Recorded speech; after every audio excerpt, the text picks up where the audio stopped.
de 7 em diante.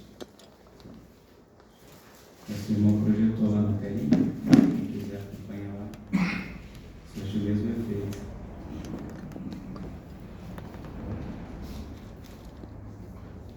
Acompanhe a leitura na Bíblia de vocês, ou na telinha, importante é que acompanhe.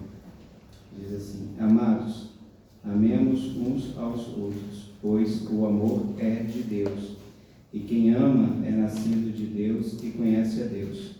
Aquele que não ama não conhece a Deus, pois Deus é amor. Nisto se manifestou o amor de Deus por nós, em havendo Deus enviado seu Filho unigênito ao mundo, para que por meio dele tenhamos vida. Nisto consiste o amor, não que nós tenhamos amado a Deus, mas que ele nos amou e enviou seu Filho como propiciação pelos nossos pecados. Amados, se Deus de tal maneira nos amou desta forma, também devemos nós amar uns aos outros. Ninguém jamais viu a Deus. Se amarmos uns aos outros, Deus permanece em nós e o seu amor é em nós aperfeiçoado. Nisto sabemos que estamos nele e ele em nós, porque nos deu do seu Espírito. E nós vimos e testificamos que o Pai enviou seu Filho como Salvador do mundo. Aquele que confessar que Jesus é o Filho de Deus, Deus habita nele e ele em Deus. Nós conhecemos e cremos no amor que Deus tem por nós. Deus é amor, e quem permanece no amor permanece em Deus e Deus nele. Nisto o amor está aperfeiçoado em nós, para que no dia do juízo tenhamos confiança, pois assim como ele, nós também somos neste mundo. No amor não há medo, pelo contrário, o amor perfeito expulsa o medo, pois o medo envolve punição, e quem teme não está aperfeiçoado no amor. Nós amamos porque ele nos amou primeiro. Se alguém diz eu amo a Deus, mas odeia seu irmão, é mentiroso, pois quem não ama seu irmão, a quem vê, como pode amar a Deus a quem não vê? E dele temos este mandamento, que quem ama a Deus também ame a seu irmão. Amém? Deus nos abençoe. Oremos. Pai, obrigado pela leitura da tua palavra. Que o Senhor, de forma maravilhosa, fale aos nossos corações. Em nome de Jesus. Amém. Bem, nós vamos abordar o tema mais importante e ao mesmo tempo mais assustador das Escrituras. Nós vamos falar sobre um assunto que ele nos é ensinado desde pequenininhos. Nós vamos abordar um assunto que ele é deturpado pela sociedade em vários aspectos. É muito interessante nós nos debruçarmos sobre a relação do amor em Deus. Porque se nós não tivermos a compreensão correta do ser de Deus e deste amor, nós não temos a compreensão correta do que é cristianismo. Interessante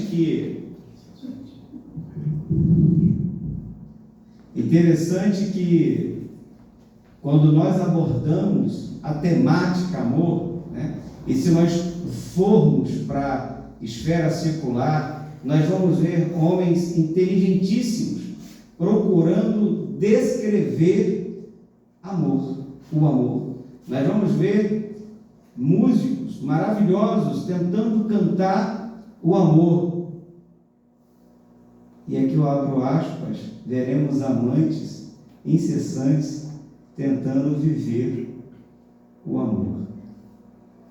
Observem no texto de João, quando ele diz aqui no começo: amados, amemos uns aos outros, pois o amor é de Deus, e quem ama é nascido de Deus, conhece a Deus. Observe que há uma relação aqui entre o fato de amar o fato de que esse amor implica naqueles que são nascidos de Deus, e quem ama conhece a Deus, ou seja, há uma relação entre amor e conhecimento. Interessante que lá no final do texto nós vamos ver o mesmo João dizendo: aquele que diz que ama a Deus e não ama o seu irmão é mentiroso. E ele vai dizer isso depois de dizer que ninguém viu a Deus, ninguém nunca viu a Deus. Como pode dizer então que ama a Deus, se não ama aquele que está ao seu lado, ou seja, se não ama aquele que conhece? Como pode dizer que ama aquele a quem de fato, na sua essência, não conhece?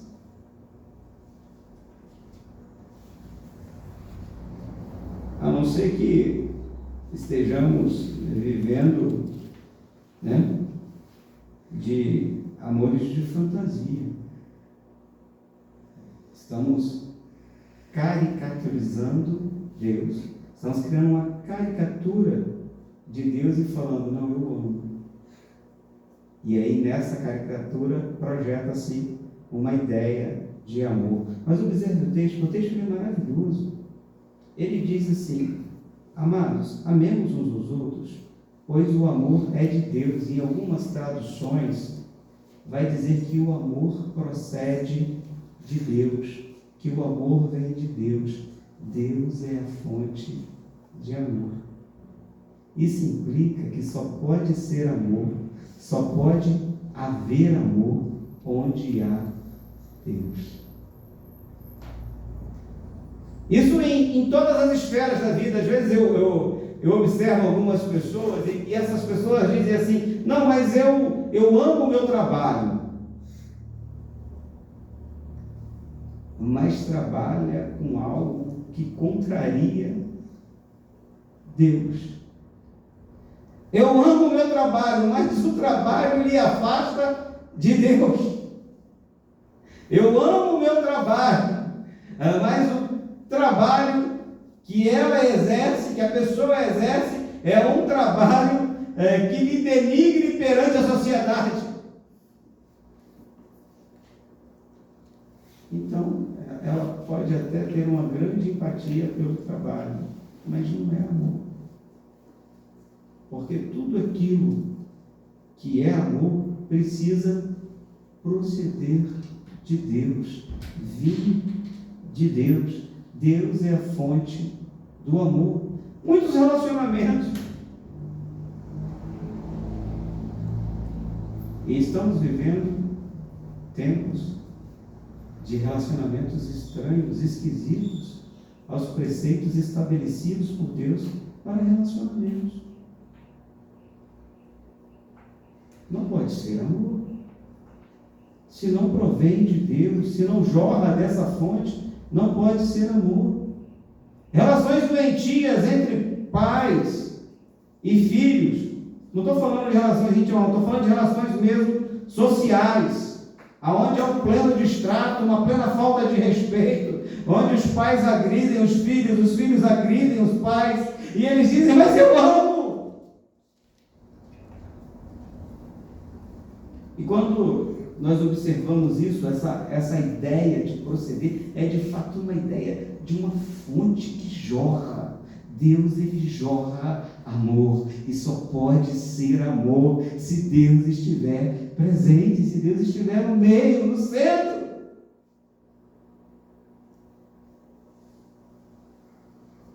Interessante, quando a gente fala da questão do relacionamento entre homem e mulher, e como há uma diferença na aplicação do amor, porque o amor de Deus, ele é perene. O amor de Deus, ele é imutável, ele não tem sombra de variação. Deus, ele não vai amar mais, e ele não vai amar menos. E aí quando a gente chega para poder aconselhar um casal em vias de divórcio, de separação, muitas das vezes a gente escuta alguma coisa: ah, mas eu não amo mais tanto ele. Se não ama mais tanto ele, é porque nunca amou. De repente repente teve um sentimento, uma empatia, uma paixão, né? Um vento de verão, de repente de primavera.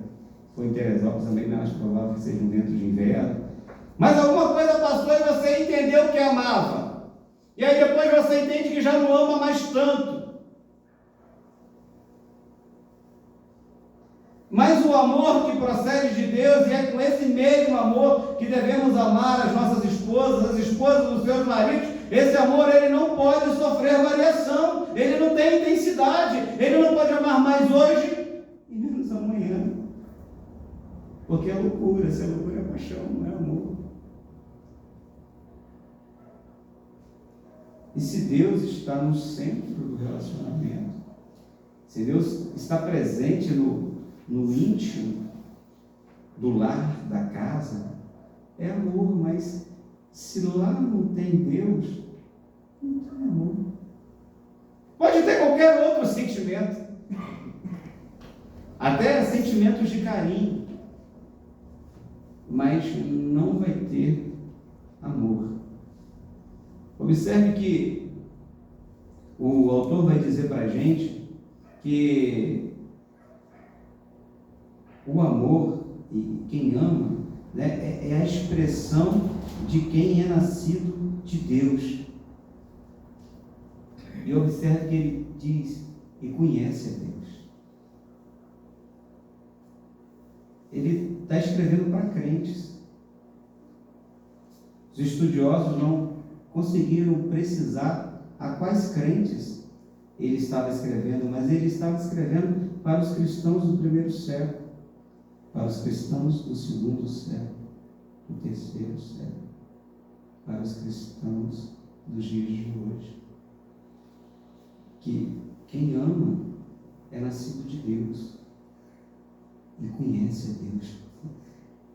E às vezes a gente se depara com pessoas tão cultas, tão cheias de conhecimento, e a gente diz: olha, eu estava conversando agora com uma pessoa, mas ela era tão cheia de Deus, mas nunca nasceu de novo. Ela tinha uma ideia filosófica de Deus, mas ela de fato não conhece a Deus, ela nunca experimentou a Deus, porque só pode conhecer a Deus aquele que é nascido de Deus, só pode conhecer a Deus aquele que procede de Deus, aquele em quem de Deus habita o amor. E quando a gente começa a se aprofundar aqui na questão do amor, a gente começa a olhar para a nossa vida, a fazer uma análise interna, e às vezes a gente olha para dentro de nós e diz: eu estou distante desse amor. E talvez hoje Deus esteja nos chamando a ser abraçados por esse amor que provém dele. Olha, aquele que não ama, não conhece a Deus. E aqui ele vai trazer a melhor definição sobre o ser de Deus. Deus é amor. Interessante que quando nós vamos para as confissões, para os tratados teológicos, existem parágrafos cheios de palavras difíceis, algumas quase que impronunciáveis por grande parte de nós, mas vão entendendo da nossa dificuldade. Inspirado pelo Espírito Santo, que é Deus, ele diz: Deus é amor. Isso é maravilhoso de saber, ao mesmo tempo que é assustador entender que esse amor se derramou por nós. Observe, o amor não foi derramado, ele se derramou, ele se deu por nós. E aí nós começamos a confundir as relações de amor, porque nós temos uma ideia de amor de sentimento. E quando nós pensamos em amor, grande parte de nós pensamos em amor como sentimento, mas em Deus amor não é sentimento, porque se em Deus amor fosse sentimento, caracterizaria Deus como ser fraco. Em Deus, amor compõe a essência dele. Com Deus, amor é um atributo. Deus, ele não sente amor. Quando a Bíblia diz que Deus nos amou, quando a Bíblia diz que Deus ama os seus, quando a Bíblia diz que Deus ama e ama e ama, a Bíblia está querendo dizer que Deus comunica amor. Ele tira de si amor. Ele arranca de si e insere em nós e coloca em nós. É uma ideia completamente diferente.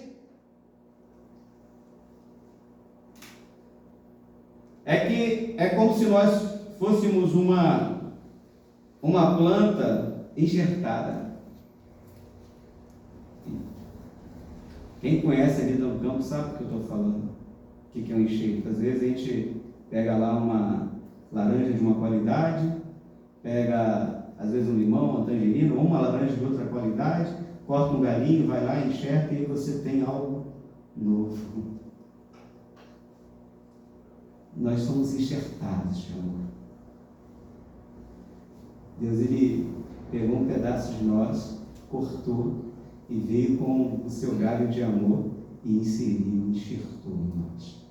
E agora nós temos a essência do amor em nós. Isso é profundo demais, gente.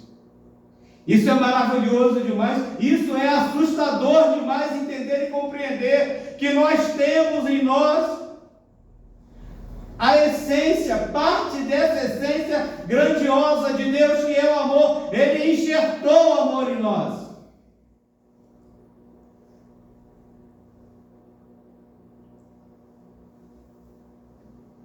Para que assim pudéssemos conhecê-lo.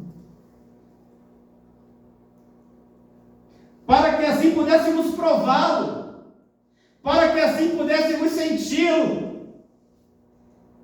Nós provamos a Deus, nós sentimos a Deus, porque agora nós temos no nosso corpo o componente que vem direto dele. Nós temos na nossa existência um componente que ele colocou em nós. Observe que aquele que não tem esse componente, ele não ama. E aquele que não ama, ele não conhece a Deus. E às vezes nós vemos pessoas cheias de ódio, cheias de maldade, maledicência. Aí a gente fala assim, mas vamos olhar para o lado bom. Fulano tem um coração enorme.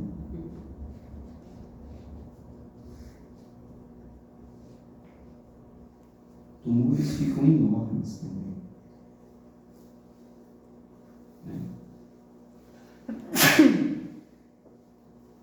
Se não recebeu esse enxerto, não conhece a Deus. Se não conhece a Deus, não ama. Porque não recebeu de Deus o amor. Adiante, João vai dizer, nisso se manifestou o amor de Deus por nós, em haver Deus enviado seu Filho unigênito ao mundo, para que por meio dele tenhamos vida. Nisto consiste o amor. Não que nós tenhamos amado a Deus, mas que ele nos amou e enviou seu Filho como propiciação pelos nossos pecados. É um amor que busca. Quando o autor está dizendo aqui sobre a manifestação do amor de Deus, essa manifestação se faz no verbo que encarna. O amor presente. É maravilhoso entender e compreender na vida de Cristo e até mesmo alguns estudiosos que não estão alinhados a nenhum tipo de pensamento religioso, quando vão estudar puramente a vida de Cristo, olha para a crucificação de Cristo, não compreende e dizem, poxa, mas mataram um homem que só amou. Ele só amou porque ele era o amor encarnado.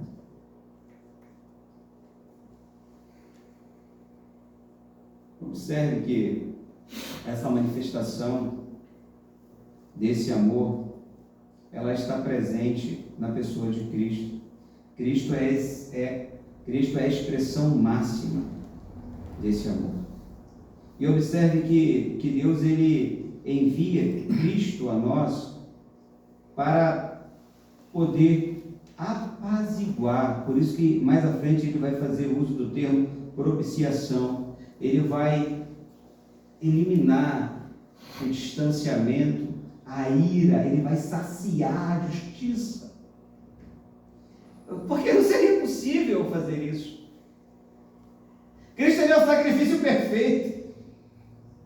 Todos os bodes, cabritos, carne, todos os animais que foram sacrificados ao longo da história não eram suficientes para poder saciar a ira de Deus, apaziguar a ira de Deus, mas o amor de Deus se manifestou que Ele enviou o seu Filho ao mundo para que esse Filho fosse a propiciação pelo meu pecado. Por isso que eu digo que é assustador, é incompreensível. É um amor que não se consegue compreender. Por isso que João usa tanto no Evangelho como nessa epístola a mesma expressão, que Ele tenha nos amado de uma maneira incompreensível, de uma maneira que não se consegue encontrar palavras para explicar a forma com a qual Deus nos amou, porque Ele nos amou de tal maneira, de uma maneira que não foi possível descrever, de uma maneira que não foi possível tecer por meio de palavras a extensão, a profundidade, a durabilidade deste amor. E às vezes nós começamos a discutir as questões sobre o amor de Deus, e muitas pessoas falam: pastor, mas quando Deus começou a me amar? Meu irmão, minha irmã, Deus começou a te amar um pouquinho antes do nada. Um pouquinho antes do nada. E se Ele não te amou um pouquinho antes do nada, Ele não vai te amar hoje. Mas até quando Deus vai me amar? Até quando Deus vai suportar as minhas travessuras, os meus erros, o meu tropeçar, o meu cair? Meu querido irmão e minha querida irmã, o Deus que te amou um pouquinho antes do nada, Ele vai te amar durante todo o tudo, até a consumação dos séculos. Com amores eternos te amei, com benignidade te atraí. E muitas das vezes somos tolos em dizer que aquele que não vem pelo amor, vem pela dor. Se não for pelo amor, ninguém vem. Porque é com benignidade, é com bondade que Ele atrai os seus. Observe que essa ideia de amor, ela está pautada no derramar também da graça de Deus. Eu posso dizer para os irmãos, afirmar para os irmãos que graça é o amor de Deus derramado. Será alcançado pela graça, é ser abraçado por esse amor. Porque observe o que diz o texto. O texto vai dizer que Ele nos amou primeiro. Esse amor começa primeiro nele. E às vezes quando nós falamos sobre amor, e aí a gente sempre, é difícil pensar em falar sobre amor sem pautar nas relações mais próximas que nós temos acerca do amor. Então as relações mais próximas que nós temos acerca do amor é o relacionamento entre pai e filhos, mãe e filhos. É o relacionamento entre marido e mulher. Mas observe,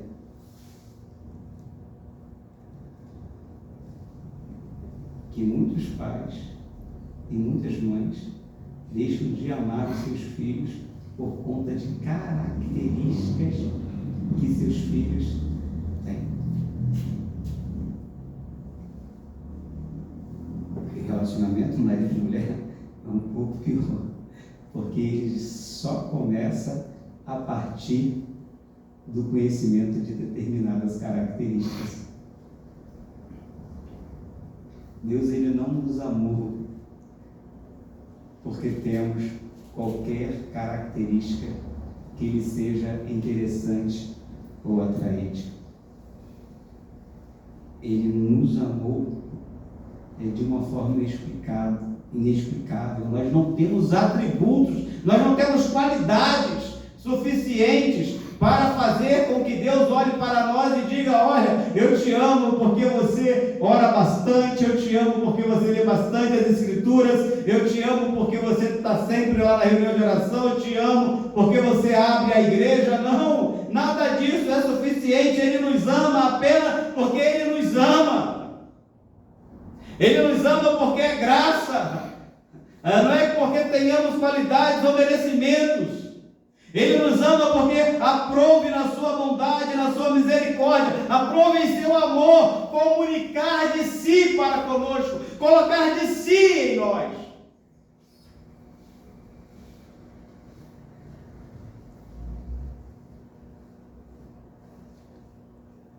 Não que tenhamos amado Ele primeiro. A última coisa que nós faríamos por nós mesmos seria amar a Deus. Amaríamos o dinheiro, amaríamos a vida boa, talvez, hoje, num clubezinho bem fechado, alguns conseguem amar as suas esposas, algumas esposas conseguem amar os seus maridos, isso num clubezinho bem fechado. Eu não estou falando lá de fora, não estou falando de gente dentro da igreja, clubinho bem fechado.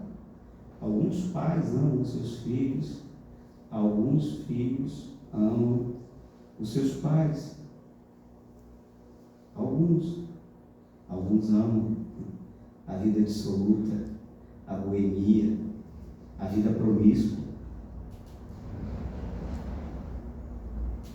Porque, como eu disse, é esse amor entre aspas. É o amor da nossa essência pecaminosa. Jamais amaríamos a Deus com a nossa essência pecaminosa. Por isso que Ele comunica de si, coloca esse amor em nós, nos regenera, nos dá um coração novo, para que assim venhamos a amá-lo, para que assim venhamos a conhecê-lo. Não havia nada em mim, não havia nada nos meus queridos irmãos. Não sejam tolos de pensar. Foi graça. E observe que essa ideia de amor em que o Senhor comunicou a nós, Ele agora requer que aqueles que receberam dele, que aqueles a quem esse amor foi comunicado, Ele agora quer que a gente vá e comunique esse amor aos nossos irmãos. Queridos, às vezes a gente se depara com alguns irmãos pautados por um legalismo tão severo e cruel, que a gente vê de tudo nesse legalismo, menos o amor. E observe que o amor é o fundamento da lei de Deus. As pessoas não abordam essa temática mais. Se nós pegarmos os 10 mandamentos, definirmos, ou dividirmos ele nos dois grupos, do amor em relação a Deus e do amor em relação ao nosso semelhante, nós vamos ver que sem amor é impossível de se viver a lei. Nós podemos dizer ainda que a causa da não observância da lei é o amor, é a falta de amor, a ausência do amor. É por isso que diz: aquele que me ama, guarda os meus mandamentos.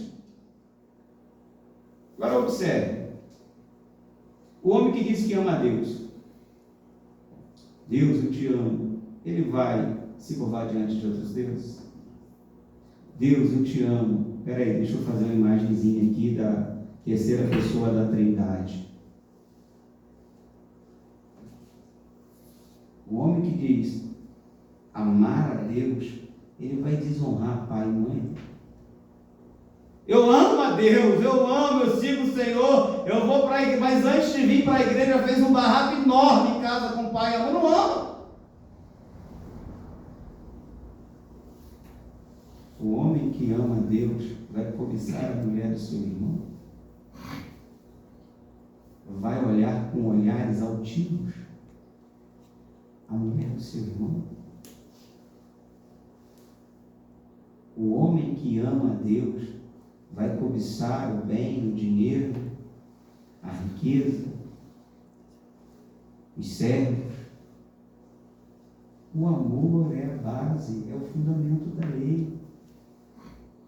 Sem amor não existe observância da lei de Deus. A lei de Deus, ela está toda pautada no amor. E a observância da lei só se faz possível amando. Porque é amando que vamos conseguir observar a lei do Senhor. É amando e entregando esse amor ao nosso próximo, ao nosso semelhante, é que nós vamos conseguir ter prazer nessa observância de lei, porque ela deixa de ser pesada, ela deixa de ser um fardo, ela deixa de ser um pensamento legalista.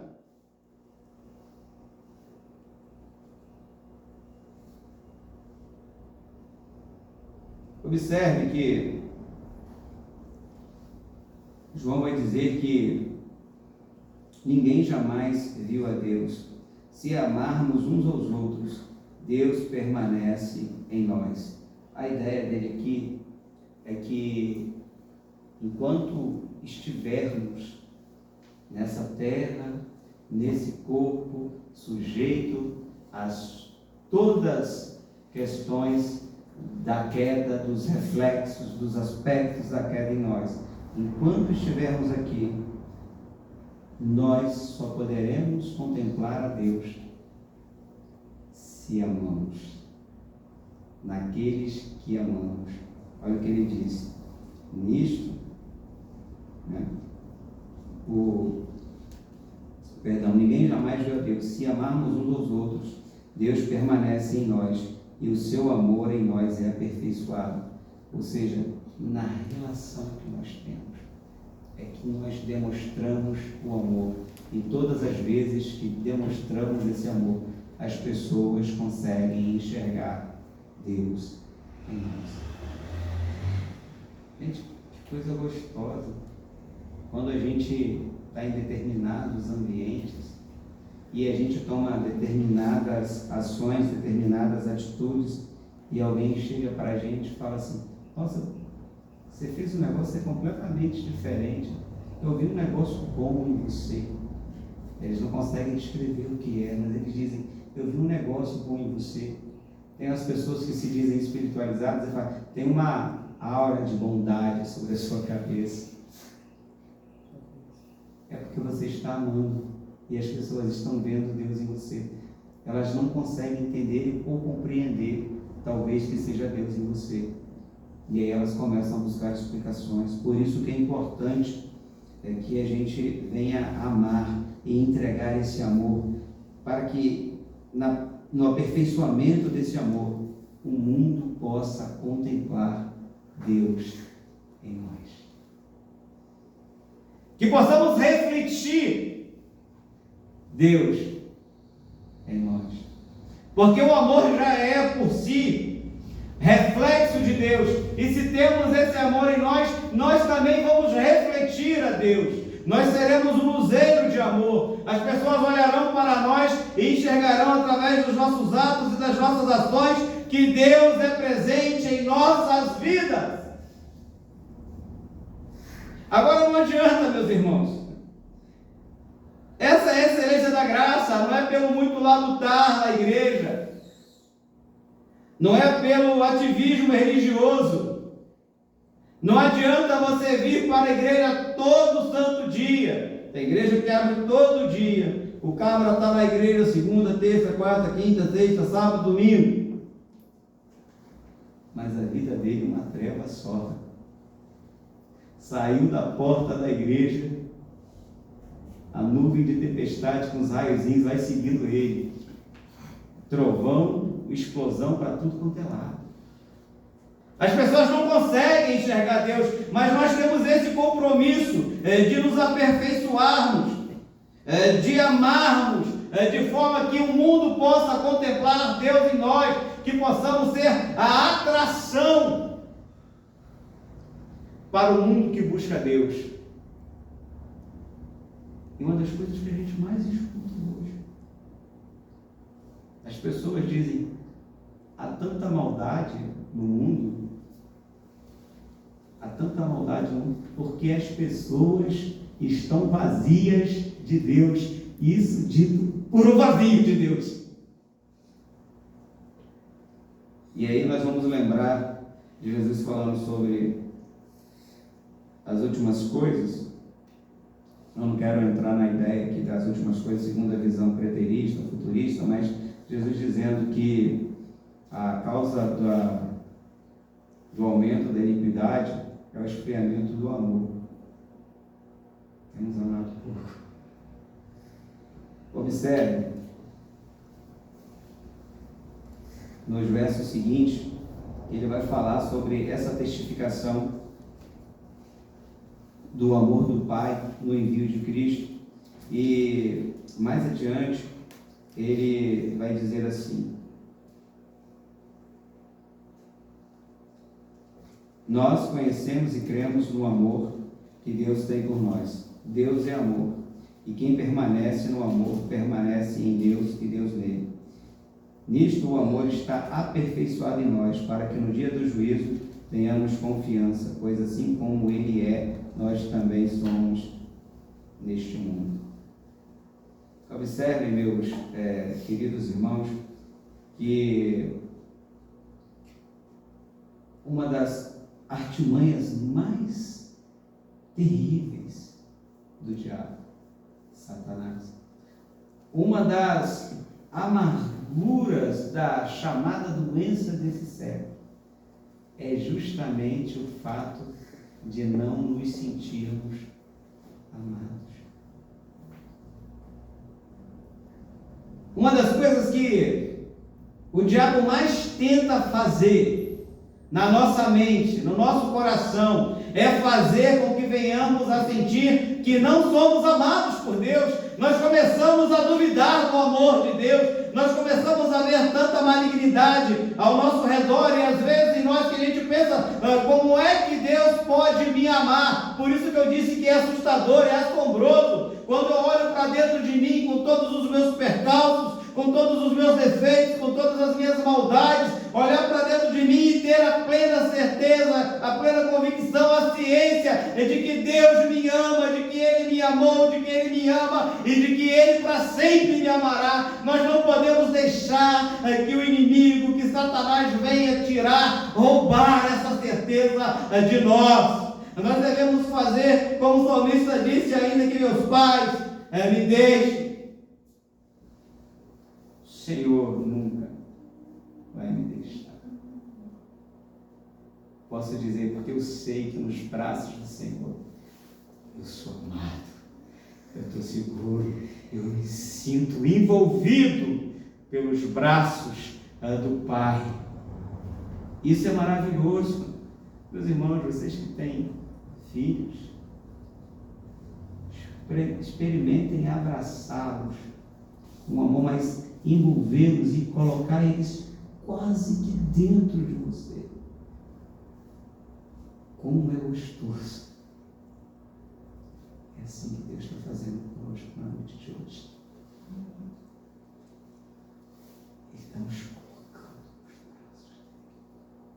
E eu quero que você entenda que essa certeza precisa habitar o seu coração para sempre. Porque Deus nos amou com um amor que jamais vai cessar. Observe que no verso 19,